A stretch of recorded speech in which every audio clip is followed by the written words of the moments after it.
As you guys know, the cybersecurity landscape has evolved over time, over the last 5 years, even over the last year. I imagine many of you may be taking this meeting from home, some people in the office, but things have changed. There's a lot more of a remote working culture these days. And AI is obviously evolving. So what we're seeing is the landscape around threats is evolving at a very fast rate. But what we do sometimes see with companies is they don't really evolve at the same rate. And there is a human risk element.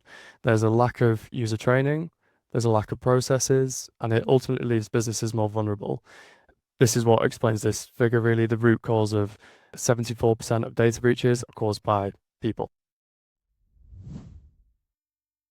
So this is where the solution comes in. So this is where we're talking about human risk management. There's a growing human risk. We effectively need to manage that risk effectively. So what we do with that is we do four main things. We identify the risks first and foremost. This is a key part. We need to know where the risks actually are. We then need to train and plug those gaps. So the training portion, we can deliver little training courses to help evaluate, help understand, and educate the team. We then need to monitor that over a period of time. So it's all good doing that one time, but we need to monitor that consistently to make sure that we are constantly plugging those gaps as the risks change, as the threat landscape changes and evolves. And then finally, we need to verify that really with reporting. So this is where the secure IT platform can help you plug those gaps. Like I mentioned, it's evaluating, it's monitoring, etc. So the first part of that is education. We have a tool called ULearn, which we'll go through in a moment as well. ULearn is security awareness training.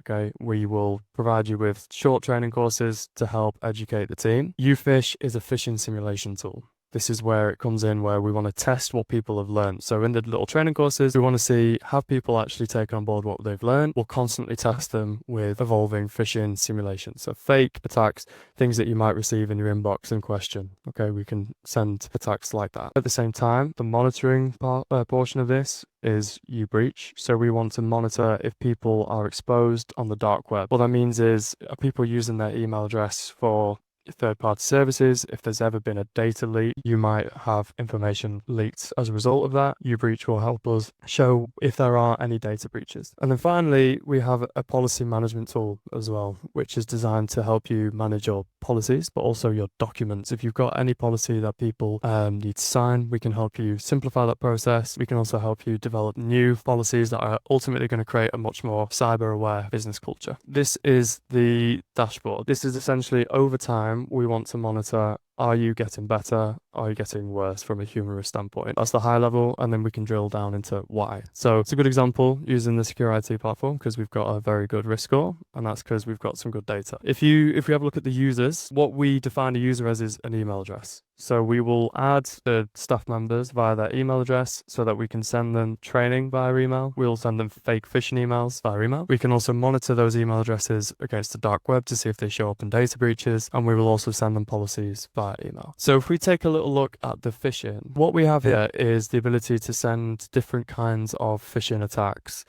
We have landing pages, which might prompt you to click a link in an email to go to a Microsoft landing page or a Google landing page or whatever it might be. We also have phishing emails that are going to ask you to download an attachment. And then there are some as well that have a bit of both. Under here, hopefully this is going to give you a good idea of what we have. We can see that we offer loads of different kinds of phishing simulation template. So if you wanted to focus more on cloud services, we have things that are more relevant to Microsoft. Maybe if you guys use something like Cisco or different services, we have all sorts. This is an example that we've got here of a Microsoft one. Essentially, you can see the types of things that we do. And then if we just click landing page again, you'll see the different types of attacks that we have. Okay, all that to say, what we want to do is see who's going to click upon that email. When this Microsoft phishing email lands in your inbox, are people going to click it? Okay, so this is where somebody could click it. If you want to make it slightly easier, this one has an easy fake logo. We also have ones that are a bit harder, but if you enter your data in there, it will show up that you have failed the test. So this is the phishing portion.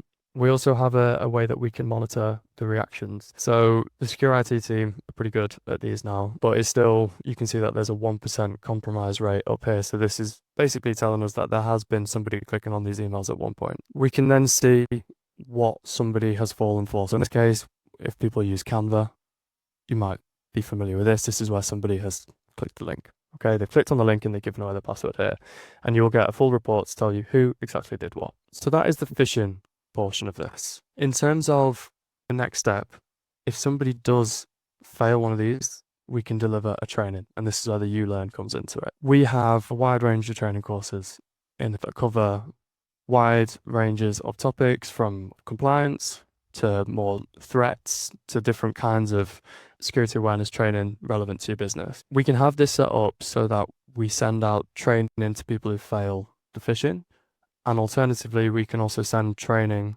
to people on a consistent basis. All of these training courses are bite-sized. They are 2 or 3 minutes to watch a video and then a quiz at the end. So 5 to 10 minutes in total. The aim of that is we don't want to overwhelm the staff. You only have a short attention span to really get the message home. So we want to do that in an engaging way and in the most efficient way. So this is an example of what the end user would experience. They will receive an email with this, and if we just follow through, you'll see that this is the experience from an end user. Okay, we have different styles of courses. There are some that are presentations like this one, but as you can see, it's 2 minutes 46. There'll be 10 questions at the end that will look a bit like this, and it'll ask the users questions. If you put in an answer, it will give you immediate feedback like that. Okay, perfect. So this is the end user training portion. One of the key things that we do with the training before we even send out the full program, before we embark on training, we want to evaluate the end users. So this refers to what we were saying before about the monitoring. We want to make sure we are aware of the risks of the business before we start acting. That is where this comes in. So we have done an evaluation of the rest of the team to see what the strengths and weaknesses are for this individual. In this case, we can see that scored very high across the board. This graph will develop over time, and we can see that we're now working on the advanced portion. But what we do first is we actually start off with what we call a gap analysis questionnaire. So this would have looked quite different a few years ago. When Anne would have first completed it, there would have been gaps instead of this all being full out. So what we've done over time is we've plugged those gaps by sending the relevant training in an order that suits Anne's unique requirements. All that to say, what we can deliver for your businesses, security awareness training programs that focus on the weak areas first for an individual, which therefore makes up the weak areas of the business. Just to jump in there, Alex, what that means is you could have two people sat next to each other that are receiving courses in different orders, because it realizes that, for example, from my own point of view, working remotely was a weakness there, but I'm sat next to Callum, who might have a weakness in mobile device security, for example. So the courses, not everyone will receive the courses in the same order, but that works well because it keeps people engaged. And as we say, we kind of send these out on a regular basis. We send them out monthly. Usually monthly seems about right. Any more is a bit overkill potentially. And it fits quite nicely because there's 12 areas. So those go out once a month. And by the end of the first year, you can actually see that risk is really starting to reduce across the business. Exactly. And as we can see, there are different categories of the courses that we also can deliver. So we're focusing primarily on the threats. That's the core component. But if you do wish to take other training courses that we offer in the library, there are compliance courses, there are custom courses, which mean that you can actually make your own content as well. And then there are secure working practices. There's that category too. Ubreach is to monitor the dark web, like I mentioned before. Essentially, what we want to know is how users are using their emails, how they actually behave with their email addresses, and also if there are any breaches, to what extent are you breached. So we will basically scan the emails that you import into the users, and then we'll give you a list of the data breaches here. We'll also give you a list of the users that are exposed.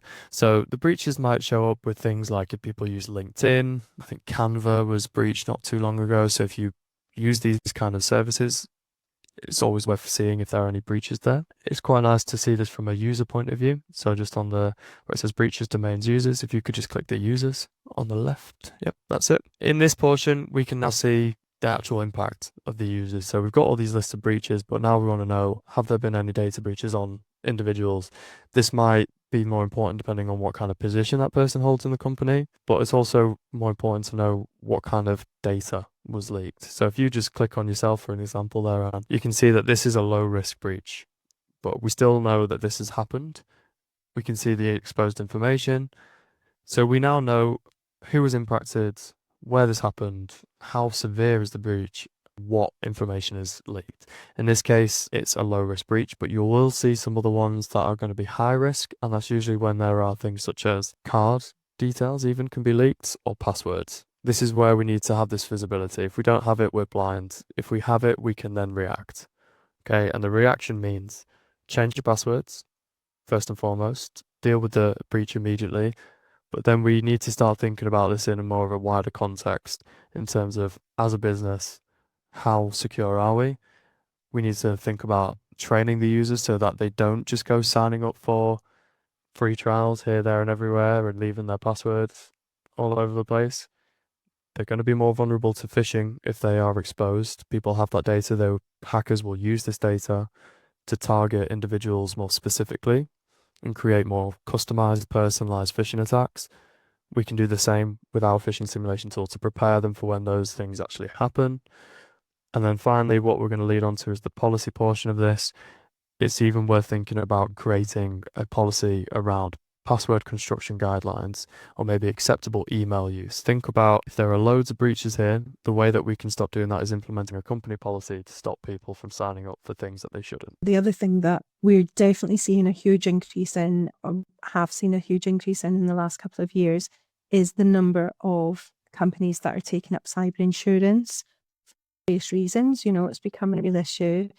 And quite often, as an IT provider, then we're being asked for help in completing cyber questionnaires, for example, in terms of the insurers want the questionnaires completed to see what your level of cyber threat is. And one question that they're consistently asking is about how you train your users. And what this platform does do is the ability to say to your insurers or your potential insurers that, yes, we are training our staff, but more importantly, we're training our staff regularly.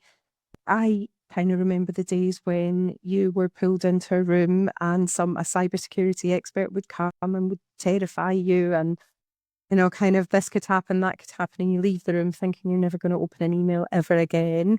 But that's fine for one point in time. But if that training only happens annually, then old habits come back into it. Whereas this is a way of keeping that training alive and keeping that cyber conversation going all the time. I mean, we see a bit of healthy competition, you might say, Callum, amongst the team. What did you score? Have you got 100% in this one? And that kind of thing. So it's a really great way of very light touch, keeping cyber being talked about all the time. And the insurers do like it because they can say definitely that you're training your staff and you're training your staff regularly. But more importantly, they can actually see that risk is reducing over time.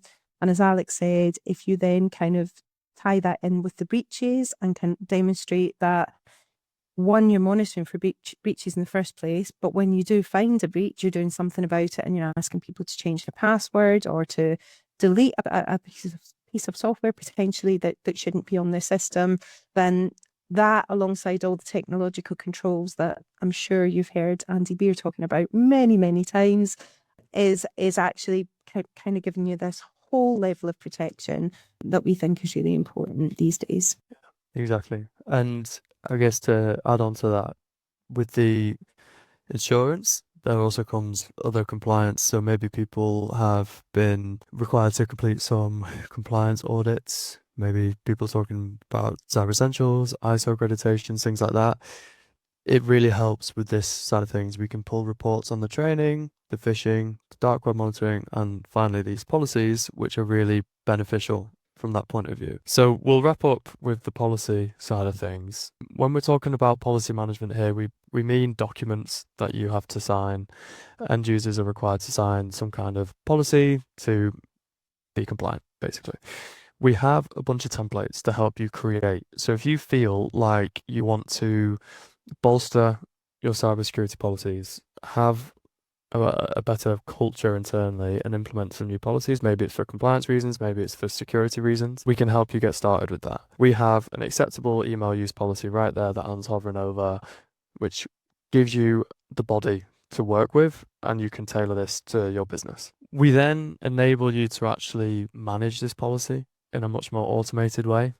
So if we just go into the view policies portion, of this, we'll be able to see the existing policies that we actually manage, but also create new ones. So what we've done here is we've created a policy, we've copied and pasted, or maybe even uploaded a PDF of an existing policy that you might have. And then if we just click on it, we can now see who signed each version of the policy. So from a compliance point of view, this is a much cleaner way of doing it. We speak with a lot of customers who have a spreadsheet somewhere, or maybe they have a Google Drive or something like this, which is what they do to manage their policies, and it's a very manual process. We want to cut that down. It doesn't work, it's manual. HR people really don't like doing that. So if we can streamline that process, upload your policies into, send it out to the end users via email, and then you get a nice clean audit trail of who signed it. So we've got Beth and Emma still needing to sign this one.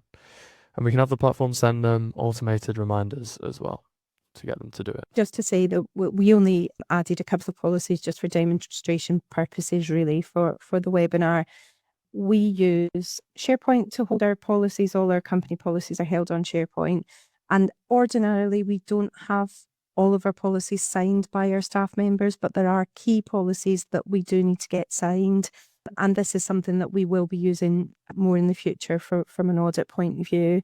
We always kind of keep them separate, but it is a bit of a faff going around everybody, making sure that they've got the copy, that they've read it, that they've signed it. And it's just something that we haven't used up until now, but we'll definitely be using this more in the future because it's just super easy.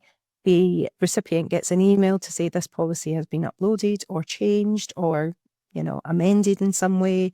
And please go in, read, sign, and as Alex said, it'll chase if that's not been done. I guess the very final point is how this all links back into the monitoring over a period of time. So obviously we want to train the users, we want to test them, we want to see if there are breaches, and we want to create the policies. If we just go to the homepage, we can see the what we started with before.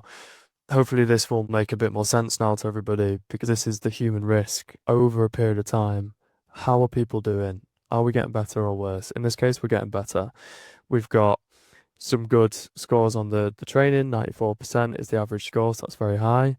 And the phishing, we've done very well with people not clicking on the phishing. Hand in hand, we typically see less phishing clicks with the more training courses that people do. And then this is going to usually tip the scales from being a higher risk to a low risk. And you can see the risk score history over time. So this is an example with the secure IT team. We started off with a higher risk.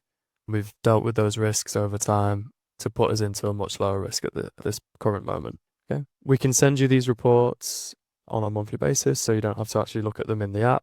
We have this report hub, which we can schedule reports for the customers, so you can have visibility as you need to see it, quarterly, monthly, annually, or even if you want to have a look at it, you can see it visually in the platform too. So you can open the report directly from the hub, or you can download the report from here or email it directly. And this is really useful if you need to report to board members or your management team. Again, they don't necessarily have to get involved in any of the administration of this system. It's super easy once all the users are in, but it's a good way of them just keeping a monthly, quarterly, annual eye on what's going on and where the areas of concern might be for the business going forward. And this is something that's worth evaluating from a higher level for board members, the people who need to see this. We can just see trends, essentially. We'll focus on the, generally speaking, are we getting better and worse, and why? If you need to drill down into more specifics, if you need to, for compliance purposes, if you need to export reports to tell people who's completed the training, who's done the phishing, etc., we have Excel reports, we have different reports in there that you can just download and export and provide to auditors, insurance companies, external companies that need to see your reports. I think that is the tour. I guess we can go back to the deck and then just summarize what we've had a look at. Yeah, Alex, just before we moved on, I just wondered if it would be useful just showing how easy it is to kind of add and remove users. Would that be useful? So there's a couple of ways that we can help you with the system. Because it's actually very user friendly, most people manage their own system themselves. So they have a dedicated person who looks after the the admin side of it. We have a couple of customers who are using the system at the moment who just email the help desk in the same way when you have a new user or you have a leaver, and kind of say, can you remove them from secure IT? And we can do it that way. But super easy. You just add the user, the first name, last name, email account, who their manager is. And you can see over here, we've got a couple of different groups. We're obviously a very small company, so we've got an admin group, director group, and engineers. You can go as far as you want with that. So every department manager could receive a report about their own team, or you can just keep it high level and everybody's under the same kind of company banner, if that makes sense. You can add people to groups and exclude them from groups. You save that and it's as simple as that. Similarly, when someone is leaving an organization, you can delete them, but you can also mark them as inactive. And this is quite useful if people are on maybe long-term sick or maternity leave, because obviously you don't want them to kind of come back to lots and lots of reminders that you haven't completed a course. You can make them inactive. It means that they kind of stay on the system, their information stays on the system, but they don't continue to receive phishing simulations or training courses in their absence. And then you can make them active when they return to the business. So it's all quite easy. You can also manage, once everyone's set up, they will receive the training as often as you kind of decide is relevant to your business. But if, for example, you have had a phishing attack or some kind of security breach within the company and you want to retrain everyone in a particular topic, again, you can enroll them on a specific course from here, and it's all quite user friendly and quite easy to manage. We have a 14-day free trial. If you are interested in trying out the platform, you can scan the QR code. It is safe, or you can go to the link below. If you have any questions, there's our contact details on the screen. Please get in touch. Now, so someone's asked, how often is the content updated? It's pretty much been updated all the time. So I was surprised. We've actually been using the system for nearly 5 years. I that's kind of surprised me. You get the topic, you get repeats of the same topic, but quite often content has changed. So I would say that the contact's been updated fairly regularly. I would say it's fairly regular because the content comes out on a monthly basis or a fortnightly, 6 weekly, whatever is relevant to you. It's unlikely that you would see the same course in the same year. When you come to do it the following year, the content would likely get updated, but we can ask Alex to confirm that when he comes back on. Lisa has asked, do we as an organisation need to set up the simulation, or are these automatically set up and distributed to the team? So there's 2 ways that you can do this, Lisa. You can just go with the system generated ones. So like the Canva example that we looked at in the demo. But if you want to set up your own simulations, and by the way, if you want to set up your own training courses, you can do that from within the system. The majority of our customers just go with the simulations that are on the system, and they're randomly generated. So we had Canva this month. There might be a Microsoft one, Amazon, their shopping, you name it, anything can come through. If you go with the system generated, they can be quite random. We had Air India 1 month and everyone was like, I've never booked anything through Air India. But you can also pick and choose. We have some customers who pick and choose things that are relevant to their end users. And we have had some customers in the past actually create their own simulations by asking, for example, maybe a supplier to provide their headed paper and setting something up about maybe changing bank details or something. But it depends how light touch how detailed you want to get on that one. Do users have individual access to the portal, or is it all via emails for them? Generally, the courses are sent via email. At the end of every course, they can log in to the portal and they will only see their own individual records. To be honest, I don't really know as an end user why you would need to go in and see that. The course content, the course participation is all held on the system and can be reported by the administrator at any time. But they could have access to the portal at their own records if they need to. Chances are they wouldn't need to. Do you have organisational scores as well as individual scores? Can be tracked for individuals? Yes. So in the kind of user reports, it does show you everyone's scores, if you like. If you didn't want that, Alex, is there a way of anonymizing? I think that might be what the question's asking. Sorry guys, as well. Sorry for jumping off there. My computer kicked me out and I've only just been able to get back in. I haven't seen this question. Which question are we referring to? So we have a question. Do you have an organisational score as well as individual scores, which you do? And can these be tracked by individuals?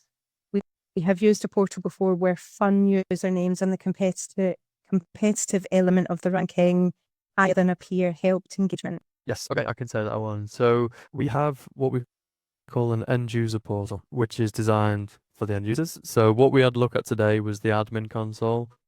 The end users won't need to log into that, but there's a portal which is specifically unique to where they will get their own risk score, like what we look at from the company level. It'll be ranked in the same way, hits a low. It takes into account the same things, the phishing data breaches, the training courses as well. We don't necessarily make the end users compete against each other, but we found that it works really well for them to at least have a place where they can track their progress. They can take any of their training courses in the end user portal. They can refer to any of their policies that they've signed, and then they'll also be able to review their data breaches if they've had any. Yeah. But they're only seeing their own data.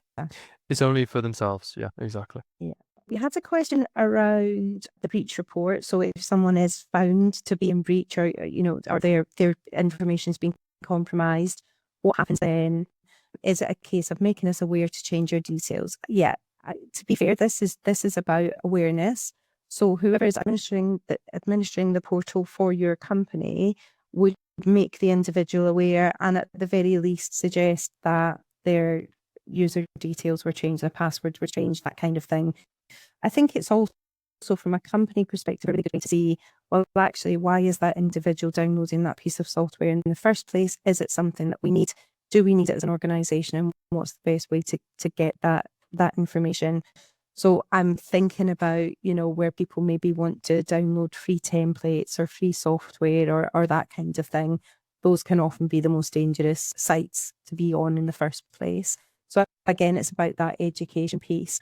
No one rap over the knuckles or anything like that. I think this is just purely about keeping people aware and trying to explain the risks to individuals. Obviously, if anyone's concerned from a technical perspective, then that's something that you can raise with the help desk, and they can give advice and guidance about what should be done if it is a serious breach, as Alex alluded to. If there is a serious breach and you are concerned that it might have compromised something further within the company, then we can help, because there's other technical things that we could do from our side. And then the final question there that I've got, Callum, in case there's any more, the final question was around phishing emails, and can we create phishing emails personalised to our company? And yet, just like the training content, you can go in and make those as relevant and as personalised as you want to make them. It just depends how much content you want to upload and how you want to admin the system, really. All right, okay, so that's a good one we haven't covered. So we had a question around cost for the system. The cost for the Secure IT platform is £2 per user per month. So it is really affordable. You only pay for the people that are live and active. So as I mentioned before, if you've got a couple of people that are off on long-term sick or maternity, you only pay when they're active. There's no contract with this, so you just sign up for a year. Sign up, you use it, you're not keen on it, or you want to, after a year, change platforms. We hope you won't, and we haven't had any customers do that, but there's no kind of notice period as such. You just tell us we want to switch it off, and we'll switch the system off. So it is a very affordable way, particularly from a compliance point of view, if you have to kind of demonstrate to your insurers or your trade bodies or whoever it is that you are training staff. So yeah, that's the cost. £2 per user per month. There's a very small setup fee. I think it's about £100 to £150 to get all your users in. And then depending on how you want to manage it, most people manage it themselves, because you can see it's quite a straightforward system. There are no more questions. So I'd like to say thank you very much for everyone turning up today. Also, thank you to Anne and Alex for the presentation. Questions or you're interested in a 14-day free trial, please get in touch. Thank you.